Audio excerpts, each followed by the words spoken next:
Professor doctor Bindaram जी हैं। आज अंतर्राष्ट्रीय मजदूर दिवस है, जिसके उपलक्ष्य में यहाँ एक बैठक बुलाई है।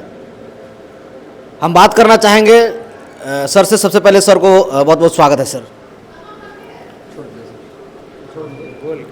सबसे पहले आपके JBS पब्लिक वॉइस और इस शब्द को सुन रहे जितने श्रोतागण हैं भारत के और विदेश के, उनको मैं 1 मई मजदूर दिवस का पर धन्यवाद और बधाई और आभार प्रकट करना चाहता हूं कि आप आज मजदूर दिवस के अवसर पर हम सभी एकत्रित होकर के मजदूर के हित में बात कर रहे हैं।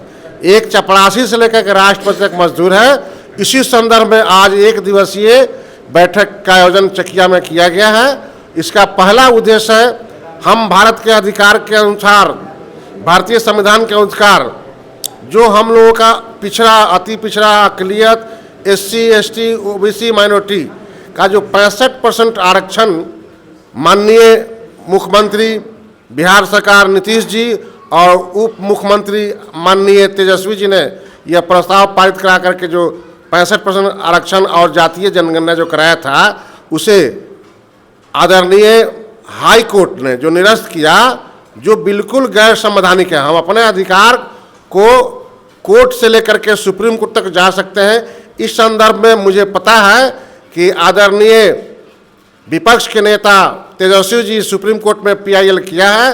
अब कब तक निर्णय होता है, इस प्रत्याशा में जब तक हम लोग गोलबंद होकर के एक एक ज्ञापन प्रखंड से लेकर के जिला, अनुमंडल, प्रमंडल और राष्ट्रपति, प्रधानमंत्री और गृह मंत्रालय को देना चाहेंगे।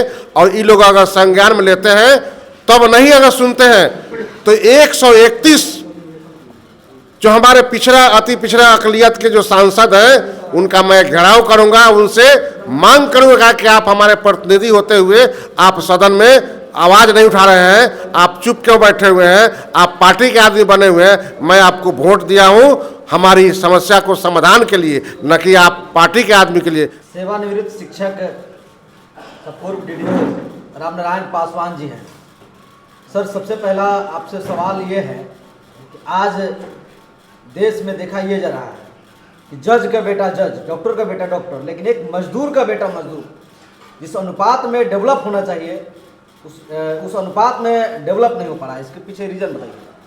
इसके पीछे रीज़न है कि हम लोगों में जागृति कम है। वो राजनीतिक जागृति, सामाजिक, आर्थिक, हर तरह से अभी उतने संपन्न नहीं हुए हैं। अगर संपन्न हो जाएं, शिक्षित तो बन चुके हैं, लेकिन उस अनुपात में शिक्षित नहीं हैं। हमें सिर्फ डिग्री मिली है।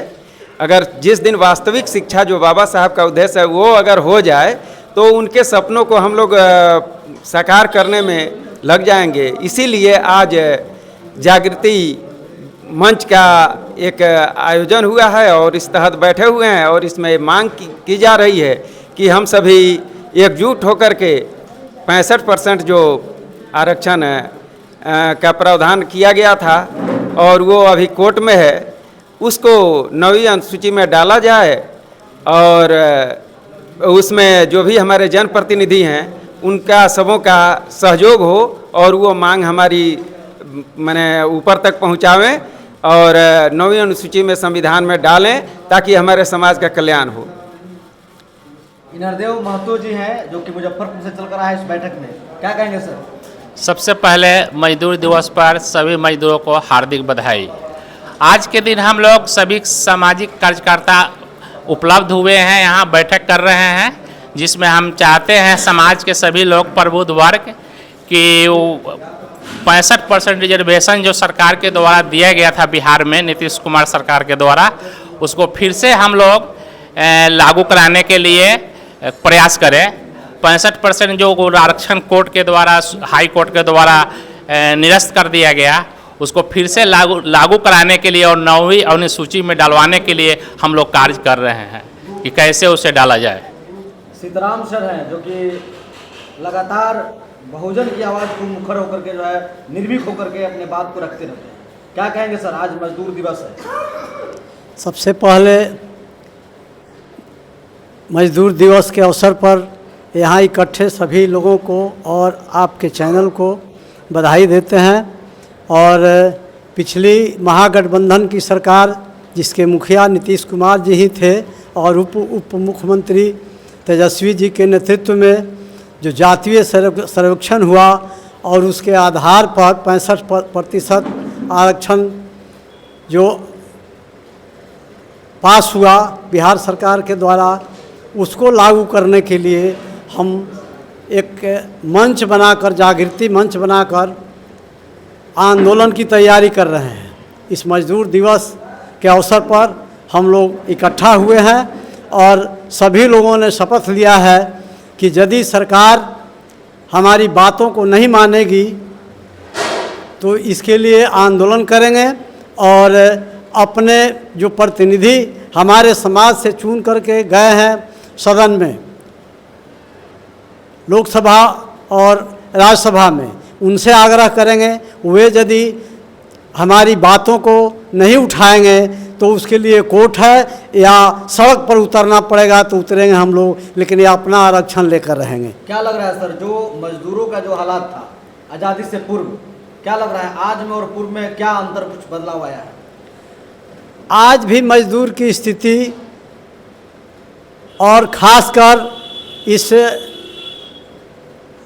एनडीए की सरकार में मजदूरों की स्थिति बद से बदतर होती जा रही है। बड़ी लड़ाई लड़ने के बाद मजदूर अपनी बेहतरी जो कांग्रेस की सरकार में लिए थे उसको सरकार एक पर एक करके हमारे मौलिक अधिकारों का हनन करके हमारी उपलब्धियों को छीन रही है। आने वाले दिनों में यदि मजदूर अपनी एकता नहीं बनाए तो इससे और बदतर हमारी स्थिति होगी। इसलिए हम नारा देते हैं, दुनिया के मजदूरों एक हो और सभी मिलकर हम इस सरकार को अपदस्थ करें, तब जा कर के हमें असली आज़ादी मिलेगी और फिर से हम जो लड़ करके अपनी बेहतरी लिए थे उसको ले पाएंगे। मजदूरों को पलायन पर क्या कहेंगे जो लगातार ये डबल इंजन की सरकार में मजदूरों का पलायन बड़ी संख्या में हो रही है और फिर से हमें आंदोलित होना पड़ेगा, खासकर बिहार के लोगों को। आने वाले चुनाव में यदि समझदारी से काम नहीं लिया लोग तो इससे ज़्यादा पलायन होगा। इसलिए आने वाले दिनों में महागठबंधन की सरकार बिहार में हम बनाएंगे तो पलायन रुकेगा। इसके लिए कांग्रेस सहित जितने महागठबंधन की पार्टियां हैं सब लोग प्रयासरत हैं। आने वाले दिनों में यदि हमारी सरकार तेजस्वी जी के नेतृत्व में बनेगी तो पलायन रोकने का भरसक प्रयास होगा, हम यही विश्वास करते हैं।